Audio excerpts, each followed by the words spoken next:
Okay, so much to say in such little time. To start, Jurassic Park should not have even been called Jurassic Park to begin with. A much more fitting name would have been Cretaceous Park, as most dinosaurs in the park from that period. Mesozoic Park would have also worked, as the era stretched from 252 to 65 million years ago. The second thing on the agenda is cloning and how they failed at doing it. The first clones ever, cloned were a group of tadpoles in 1952 by Robert Briggs and Thomas King. In this experiment, they only needed an unfertilized egg and nucleus of the organism. This was a very basic experiment, as we have come to know, as cloning has become much more complex. In 1996, as the understanding of the topic grew, it was learned that one adult somatic cell, aka non-sexual cell, was needed along with, in the case of mammals, a womb of a similar living relative. And thus Dolly was born, a sheep, and the first mammal ever to be cloned. But in this case, and in all cases, all the DNA must be present, unlike in Jurassic Park.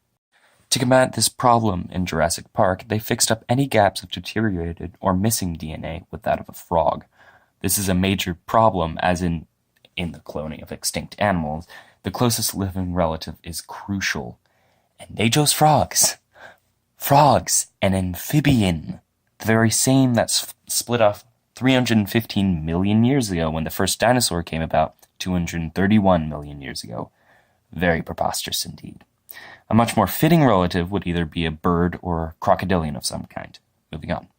Right from the get-go, even before all that talk of amphibians, the clonings of dinosaurs and other extinct animals and plants that were older than 10,000 years would have been impossible. DNA breaks down relatively fast. It breaks down completely after 5 million years, even in the perfectest of conditions.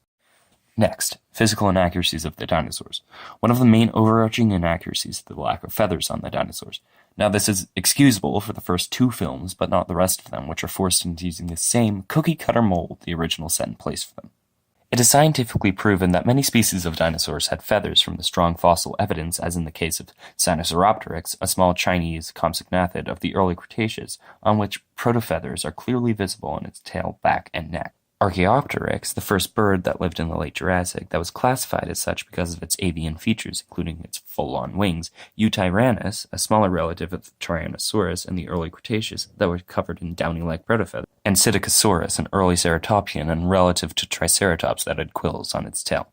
Besides feathers, there are many inaccuracies of specific species, arguably most famous of which is the Velociraptor.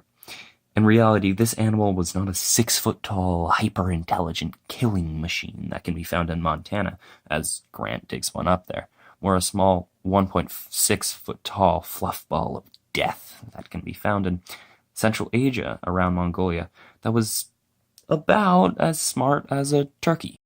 Another glaring inaccuracy is the T-Rex can't see you if you don't move. This is utter baloney, as the Tyrannosaurus Rex had some of the best eyesight in the history of eyesight. Its vision was 13 times better than that of humans, and it could see up to 3.7 miles away.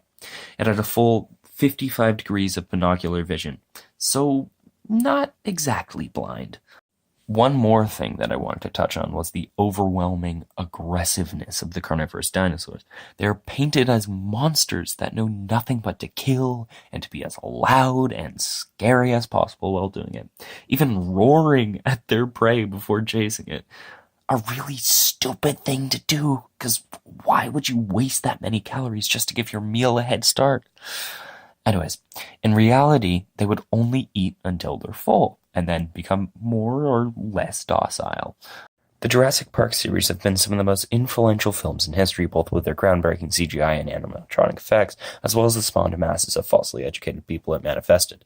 Most people, especially children, wouldn't think twice about the depictions of dinosaurs after watching the films, and would take them, as well as the science it presents, as cold hard fact.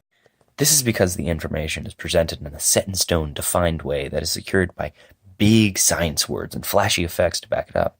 As I hopefully have proved to you with this video, this is not the case. These beasts are of quite literal, prehistoric proportions, deserve something a little bit more than this blasphemy. And the people who found said beasts also deserve a break from the constant nagging of dumb questions brought up by the misinformation of their films and toys. Speaking of, quote, dinosaur, end quote, toys, you would pretty much always be right in assuming that they are all scientifically inaccurate. These inaccuracies range from minor things, such as the wrong number of fingers, or the orientation of the hands, to major ones, such as the clumping of flying or swimming reptiles like Plesiosaurus, Mosasaurus, or Pterodon, and with dinosaurs. The mammal-like reptile Dimetrodon, that lived 295 to 272 million years ago, in the mid to late Permian period, 41 million years before the first dinosaur, is also one of the more common false dinosaurs. In conclusion, Jurassic Park messed up a lot of things, and now the general populace, being the sheep that we all are, believes anything Hollywood spewing out. Love me some propaganda. Now, get out there and have yourself another wonderful day in this time we call the Holocene.